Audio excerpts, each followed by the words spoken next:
বাংলাদেশে এফডিআই বা প্রত্যক্ষ বৈদেশিক বিনিয়োগ কমে গেছে। গতকাল মঙ্গলবার বাংলাদেশ ব্যাংকের এক পরিসংখ্যানে বলা হয়েছে, গত বছরের তুলনায় এফডিআই ৭১% কমেছে।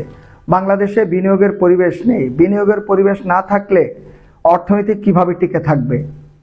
অর্থনৈতিক বিশ্লেষকরা বলছেন, রাজনৈতিক অস্থিরতা, আর্থিক খাতে শৃঙ্খলার অভাব, বিনিয়োগ নীতির ধারাবাহিকতার অভাব, বিনিয়োগ খাতে নিয়োজিত সংস্থাগুলোর অদক্ষতা এবং আমলাতান্ত্রিক জটিলতা এর পিছনে অন্যতম প্রধান দায়ী।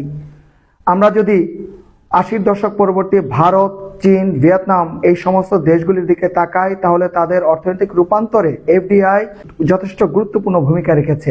বাংলাদেশের ম্যানুফ্যাকচারিং খাতে কর্মসংস্থান সৃষ্টি, প্রযুক্তি হস্তান্তর এবং বাংলাদেশের বৈদেশিক মুদ্রার রিজার্ভ স্থিতিশীল রাখতে এফডিআই বা প্রত্যক্ষ বৈদেশিক বিনিয়োগের কোনো বিকল্প নেই।